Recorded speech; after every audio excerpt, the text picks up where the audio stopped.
Shiv Sena UBT नेता संजय राउत ने शिवसेना संस्थापक बाला साहेब ठाकरे की पुण्यतिथि पर कहा कि आज हिंदू हृदय सम्राट बाला साहेब ठाकरे का स्मरण दिवस है। 12 साल बीत गए, बाला साहेब हमें केवल शारीरिक रूप से छोड़कर गए हैं, उनके विचार अब भी हमारे साथ हैं। इस चुनाव में हम बाला साहेब के विचारों के लिए लड़ रहे हैं। बाला साहेब ने शिवसेना की स्थापना इसलिए की ताकि महाराष्ट्र में धर्म की रक्षा हो, यहाँ के मराठी मानुष की स्वाभिमान की रक्षा हो, हमारे विचारों की रक्षा हो, हमारे न्याय और अधिकार जिनकी बाला साहेब ने बात की थी। हिंदू हृदय सम्राट शिवसेना प्रमुख बाला साहेब ठाकरे जी का स्मृति दिन। 12 साल बीत गए हैं। बाला साहेब हमसे सिर्फ शरीर से गए, उनका विचार हमारे साथ है। महाराष्ट्र में चुनाव चल रहा है और हमें पहली बार ऐसा लगता है बाला साहब के बाद कि ये लड़ाई जो है इस चुनाव के बाला साहेब ठाकरे जी के विचारों के लिए लड़ाई हम लड़ रहे हैं। बाला साहब ने शिवसेना की स्थापना इसलिए की थी कि महाराष्ट्र धर्म की रक्षा, यहाँ का जो मराठी मानुष है उनके स्वाभिमान की रक्षा हो, हमारे विचारों की रक्षा हो, हमारे जो न्याय और हक की बात बाला साहब ने की थी उनके ऊपर आज संकट आ रहा है। यहाँ से महाराष्ट्र का रोजगार, महाराष्ट्र का उद्योग सब कुछ छीन कर कोई लेके जा रहा है। ऐसे में अगर हमको याद आती है तो बाला साहब ठाकरे जी की याद आती है। हमारा स्वाभिमान अगर हमको बरकरार रखना है तो बाला साहब ठाकरे को हमको कभी नहीं भूलना है। इसलिए आज का दिन उन्हें याद करने का है, उनके विचारों को याद करने का है और हम जरूर उनका विचार लेकर चुनाव में।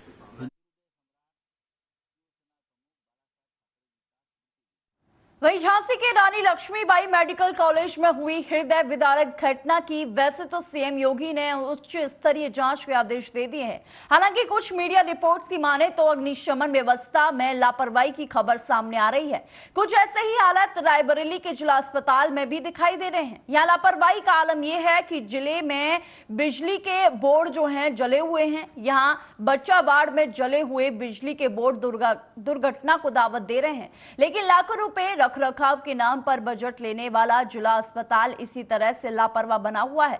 खास बात यह है कि इस पर जवाब देने के लिए सीएमएस डॉक्टर प्रदीप अग्रवाल सामने नहीं आए, बल्कि उन्होंने कहा कि उन्हें मीडिया में बोलने से मना किया गया है। वहीं अग्नि सुरक्षा अधिकारी मनीराम सरोज के मुताबिक वैसे तो एबीसी सिलेंडर पर जब तक मीटर सही रीडिंग बताता है तब तक इसे उपयोगी माना जाता है। आगे उन्होंने क्या जानकारी दी, सुनिए। देखिए, सरकारी अस्पताल और जितने हमारे ऑफिशियल प्रतिष्ठान हैं उनमें फायर सेफ्टी को लेकर हम लोग रेगुलर ड्रिल करते हैं। उसी क्रम में आज हम यहाँ पे फायर सेफ्टी अफसर के साथ आए थे। यहाँ पे आपका जो जिला चिकित्सालय है, इसके विभिन्न वार्ड और महिला चिकित्सालय है, उसके वार्ड्स में जाके हम लोगों ने देखा है और चीज़ों को नोट किया है। इसकी रिपोर्ट हम बना के जिलाधिकारी महोदय को देंगे। जो भी मिला है वो हम रिपोर्ट बना के डीएम सर को देंगे। देखिए, सरकारी अस्पताल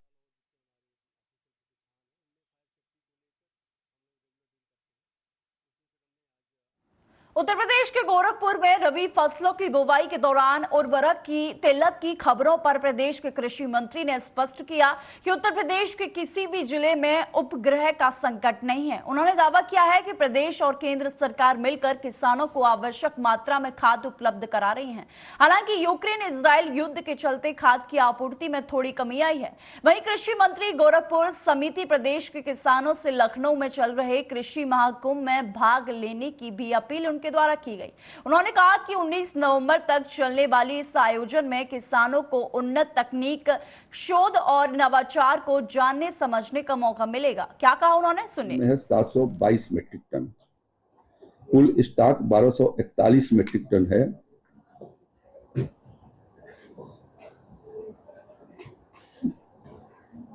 यानी रिटेलर और होलसेल मिलाकर के डीएपी और एनपीके 5424 मीट्रिक टन है। 5424 मीट्रिक टन का मतलब ये हुआ कि 55,000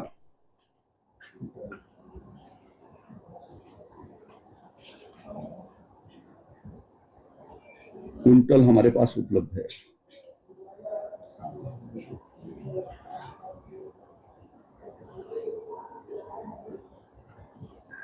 प्राइवेट के भीतर ये 27,568 मीट्रिक टन प्राइवेट दुकानों पर है। प्रदेश में लगभग 1 लाख फर्टिलाइजर लाइसेंसी हैं, जिनमें से 25,000 काम नहीं करते हैं, निष्क्रिय हैं।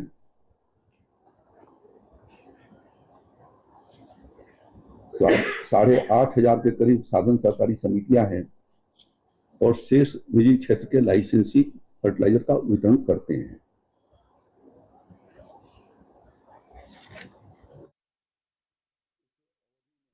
वहीं रायबरेली के शहर कोतवाली क्षेत्र के अंतर्गत दरीवा तिराहे पर बारात आई कुछ दबंगों ने घर में घुसकर तोड़फोड़ की।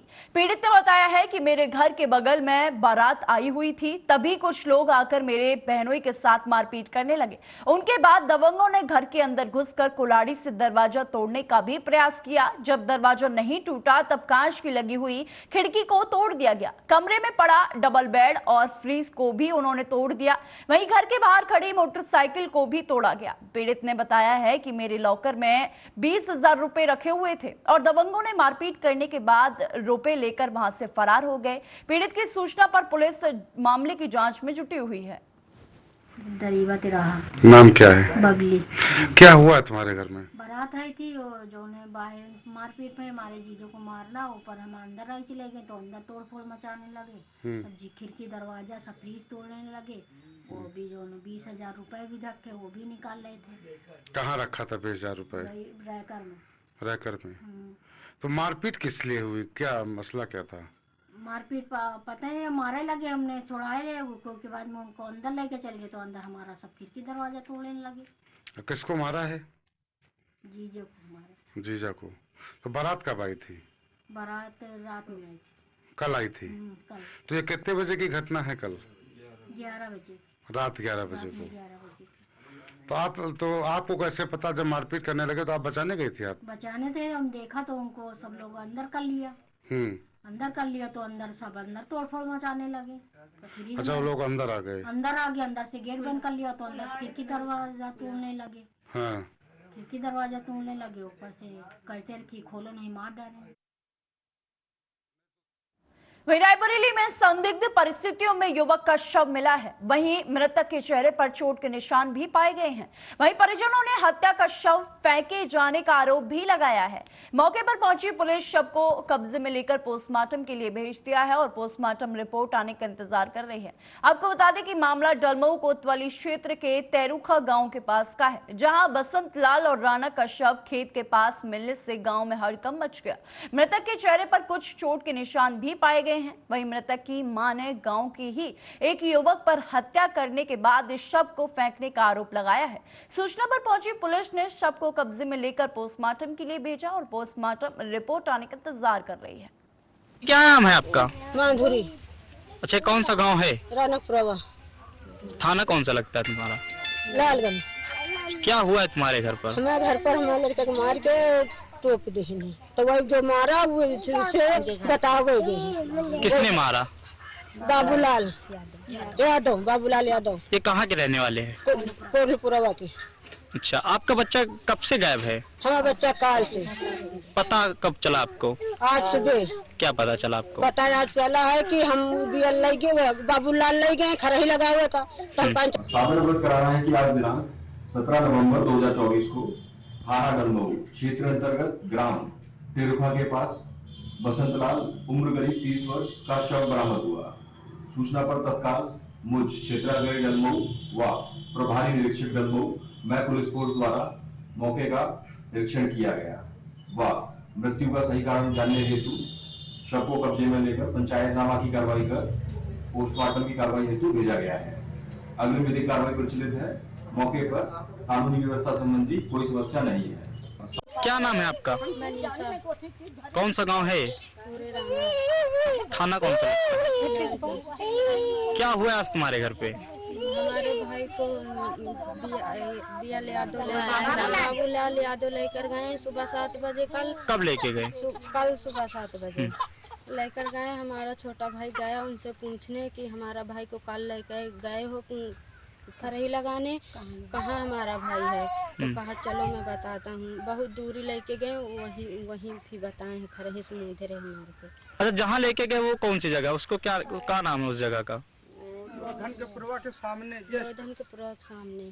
अच्छा, ये कब पता चला आज आपको? सुबह 7 बजे।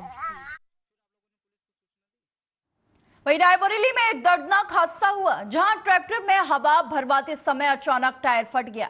एक युवक की मौके पर ही दर्दनाक मौत हो गई। आपको बताते चले कि मामला जगतपुर थाना क्षेत्र के अंतर्गत सलोन मार्ग का है, जहां समर बहादुर अपने साथी शिवनारायण के साथ ट्रैक्टर लेकर खेत से वापस आते समय ट्रैक्टर में हवा भरवाने लगे। हवा भरवाते समय ट्रैक्टर का टायर अचानक फट गया, जिससे शिवम नारायण की मौके पर ही दर्दनाक मौत हो गई। वहीं समर बहादुर गंभीर रूप से घायल हो गया, जिनको गंभीर हालत में जिला अस्पताल में भर्ती कराया गया है। वहीं सूचना पर पहुंची पुलिस ने शव को कब्जे में लेकर पोस्टमार्टम के लिए भेज दिया। अमर बहादुर कहाँ रहते हैं? मलिक मोह रायबरेली में रहते हैं। क्या हुआ है? इसमें ट्रैक्टर चल रहा था रोड पे, उसमें हवा कम थी तो हवा डलाते समय हवा ज़्यादा हो जाने के कारण टायर फट गया था। उसके बाद एक अचानक मृत्यु हो गई और मेरा भाई ये घायल है। क्या नाम था व्यक्ति? शिवनारायण। कहाँ के रहने वाले हैं? ग्राम पूरे भभूति, पोस्ट पारी, थाना जगतपुर, जिला रायबरेली की। वहीं रायबरेली में देर रात एक दर्दनाक ट्रेन हादसा हो गया। वहीं ट्रेन की चपेट में आने से अज्ञात महिला की दर्दनाक मौत हो गई। सूचना पर पहुंची पुलिस ने शव को कब्जे में लेकर पोस्टमार्टम के लिए भेजा।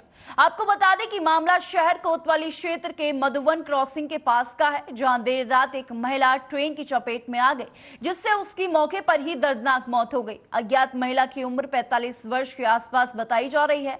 वहीं सूचना पर पहुंची रेलवे व स्थानीय पुलिस ने शव को कब्जे में लेकर पोस्टमार्टम के लिए भेजा। वहीं महिला की शिनाख्त के लिए पुलिस आसपास के थानों व सोशल मीडिया का सहारा ले रही है। Doctor Atul Pandey, EMO district hospital Raebareli. महिला ये हाँ, एक महिला अज्ञात महिला थी, तो मधुबन क्रॉसिंग के पास से पुलिस वाले लाए। लगभग 40-45 साल उम्र है उसकी, 45 साल लगभग उम्र। तो क्या हालत थी? मृत अवस्था में लाए। पन्ना जिले के ग्राम जरुआपुर के खेत हीरे उगल रहे हैं, जिससे यहां के किसान मालामाल हो रहे हैं। इसी क्रम में दिलीप मिस्त्री को 16 नवंबर 2024 को सुबह लगभग 11 बजे 7.44 कैरेट का नायाब हीरा मिला है, जिसकी कीमत लाखों में आंकी जा रही है। दिलीप ने बताया है कि प्रकाश मजूमदार, संतू यादव, भरत मजबूदार, कुल 4 लोग साथ मिलकर हीरा खदान चला रहे हैं। हमें पहले भी हीरा 16.80 कैरेट का मिला था, जिसकी नीलामी शेष है। आज का हीरा भी 4 दिसंबर से प्रारंभ होने वाली नीलामी में रखा जाएगा। हीरा पारखी अनुपम सिंह ने बताया है कि ये हीरा कम उज्जवल किस्म का है। बहुत खुशी है। कितने पॉइंट का मिला है? ये 7.44 कैरेट। क्या करेंगे इस पैसे का? अब पैसे खदान में लगते हैं और खेती बाड़ी। हम 4 पार्टनर हैं, 4 लोग। कौन कौन पार्टनर? हमारे साथ में हैं प्रकाश मजूमदार सरपंच, संतू यादव, भरत मजूमदार और स्वयं हम 4 लोग हैं। और क्या कहना चाहते हैं? और क्या, इस वर्ष का हमारा ये दूसरा हीरा है। इससे पहले एक 16 कैरेट का जमा किया, ये मेरा दूसरा है। ये भी अभी मिला, आज ही मिला है। तो से हीरा प्राप्त हुआ है, जिसका वजन 7 कैरेट 44 सेंट है। दिलीप कुमार मिस्त्री को प्राप्त हुआ है। ये वहीं के रहने वाले हैं। आने वाली नीलामी में इसको रखा जाएगा। 4 दिसंबर से नीलाम प्रारंभ है। इसमें अभी तक कुल हीरे 78 पीस हैं। 221 कैरेट 7 सेंट वजन है, जिनकी अनुमानित कीमत 3 करोड़ 53 लाख के ऊपर है। अच्छा, जो आज हीरा मिला है उसकी क्या किस्म की है? मूल्यांकन के पश्चात आपको बताया जाएगा ये कितने तक का है।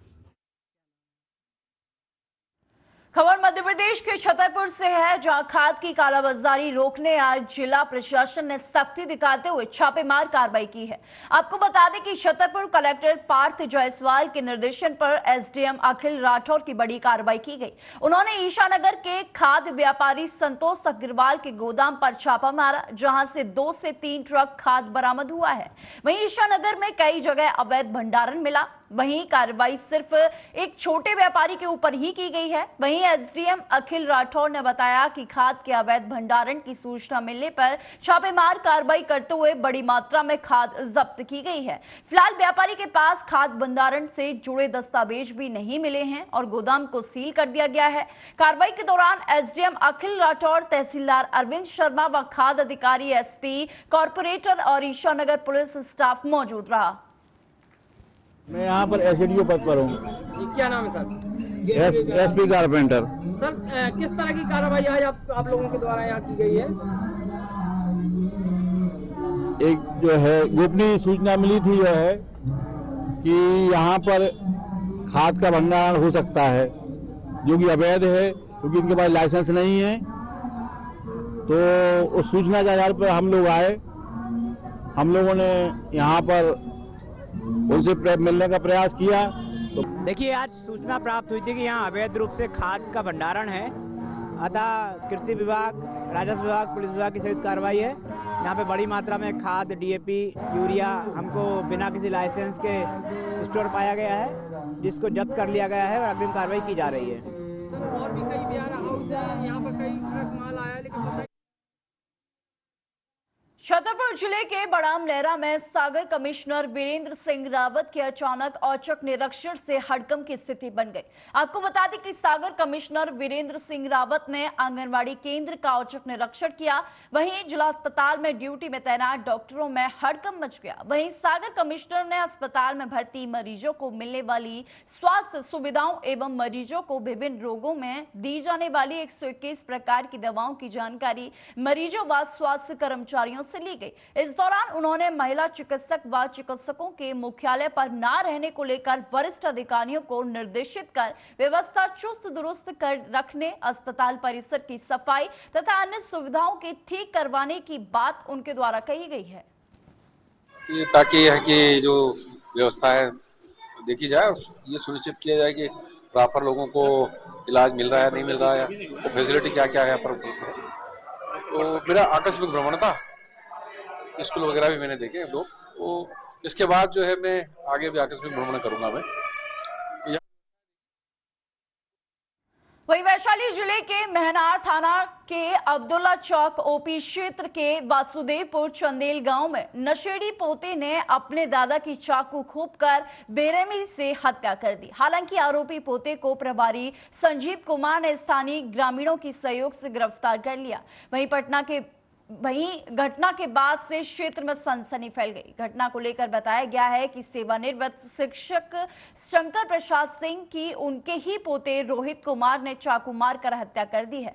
बताया गया है कि आरोपी पोते ने नशे के लिए दादा शंकर से पैसे मांगे और इस दौरान सीने में चाकू मार दिया, जिससे दादा की मौके पर ही मौत हो गई। वही घटना की सूचना के बाद मेहनार एसडीपीओ देर रात घटना स्थल पर पहुंचकर घटना की जानकारी उन्होंने ली और आवश्यक दिशा निर्देश दिए गए।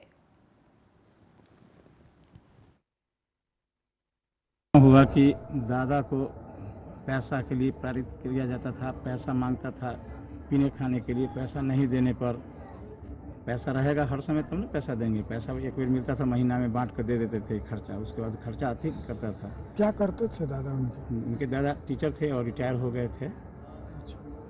रिटायर के बाद पैसा मांगा, पैसा नहीं दिए, पैसा नहीं था, इसलिए दादा नशा भी करता था क्या? नशा कर दारू पीता था, दारू पी के हंगामा करता था, ग्रामीण के लोग से लड़ना, राही से लड़ना। मतलब पीने के लिए पैसे मांगा होगा? सिर्फ पीने के लिए पैसा, हथियार भांजना। तो क्या हथियार भांजता था? कभी पिस्टल ले आता था, कभी केकरो सटा देना है, कभी किसी को कह देना है, कभी राही को सटा देना है। वहीं बिजनौर के थाना मंडावर इलाके के गांव शहजादपुर में उस समय हड़कंप मच गया जब मां बेटी का शव गांव के पास खेत में पड़ा मिला। अभी हाल ही में इस महिला ने अपने बेटे की शादी तय की थी। वहीं इसके बेटे ने अपनी प्रेमिका के साथ घर वालों को बिना बताए कोर्ट मैरिज कर ली। जब इसकी जानकारी परिजनों को लगी तो मां और बेटी ने इस घटना से क्षुब्ध होकर खेत में जाकर जहरीला पदार्थ खा लिया, जिससे दोनों की ही मौके पर मौत हो गई। इसकी घटना की जानकारी हवा गाँव वालों को लगी तो गांव वालों ने इसकी सूचना पुलिस को दी। वहीं सूचना पाकर मौके पर पहुंची पुलिस ने दोनों के शवों का पंचनामा भराकर पोस्टमार्टम के लिए भेज दिया और इस मामले की जांच में जुट गई। थाना मंडावर क्षेत्र के ग्राम शहजादपुर की घटना है। यहाँ एक रामपाल जी उनका परिवार रहता है, उनका पुत्र गौरव है, उसकी इन्होंने शादी तय की थी, एंगेजमेंट वगैरह हो गई थी, लेकिन इन सबकी मर्जी के विरुद्ध जाके उसने 13 तारीख को अपने किसी एक अन्य लड़की से विवाह कर लिया है। इस घटना से क्षुब्ध होकर, जैसा कि यहाँ प्रधान, गांव वाले और उनके रामपाल जी बता रहे हैं। खबर मध्य प्रदेश के डिंडोरी से है, जहां आज हम आपको दिखाएंगे एक ऐसा स्कूल जहां पर मात्र 2 बच्चे दर्ज हैं और आज कोई भी बच्चा स्कूल में उपस्थित नहीं, लेकिन यहां पर शिक्षिका नियमानुसार डेली स्कूल आती हैं। लेकिन जिले के ये स्कूल जो है सैटेलाइट शाला है। हरटा टोला धमन गांव में ये स्कूल स्थित है, जहां शिक्षिका का कहना है कि कभी एक बच्चा आता है, उसी को पढ़ाती हूं, आज कोई भी बच्चा स्कूल में उपस्थित नहीं है। शिक्षिका ने क्या जानकारी दी, देखिए। ये कौन सा स्कूल है? सैटेलाइट शाला हर्रा टोला धमन गांव टिंडोरी। यहाँ कितने बच्चे दर्ज हैं? यहाँ पे 2 बच्चे दर्ज हैं। आज बच्चे नहीं आए? आज सर बच्चे नहीं आए हैं। आज सैटरडे भी है और दर्ज संख्या कम भी है, तो कभी आते हैं कभी नहीं आते हैं। ऐसा क्या हो गया है कि यहाँ 1-2 बच्चे ही स्कूल में दर्ज है? सर ये तो मुझे नहीं पता है, मेरी पोस्टिंग लास्ट ईयर यहाँ हुई है, तो लास्ट ईयर यहाँ पे बच्चे नहीं थे। मैं आई यहाँ पे, मैंने सर्वे किया, गांव में घूमी, तो गांव वालों ने ट्रस्ट के रूप में यहाँ पे बच्चों का एडमिशन कराया है ना। उनके साथ उनके भाई बहन भी आ जा रहे थे, तो चल रहा था स्कूल। लेकिन समस्या ये बढ़ गई कि कभी अब 5 बच्चे हैं, कभी 2 बच्चे नहीं आए, तो 2 ही अकेले रह गए, वो भी भाई बहन है। अब इतने बड़े स्कूल में मैं बैठी हूँ और मेरे साथ सिर्फ 2 बच्चे बैठे हैं, उनके पेरेंट्स यहाँ से निकल रहे हैं, वो भी देख रहे हैं कि हमारे 2 बच्चे अकेले बैठे हैं यहाँ पर। अब बच्चों को बच्चे चाहिए ना, मन उनका भी नहीं लगता है। फिलहाल के बुलेटिन में सिर्फ इतना ही। देश और दुनिया की तमाम खबरों के लिए देखते रहिए आर्य न्यूज।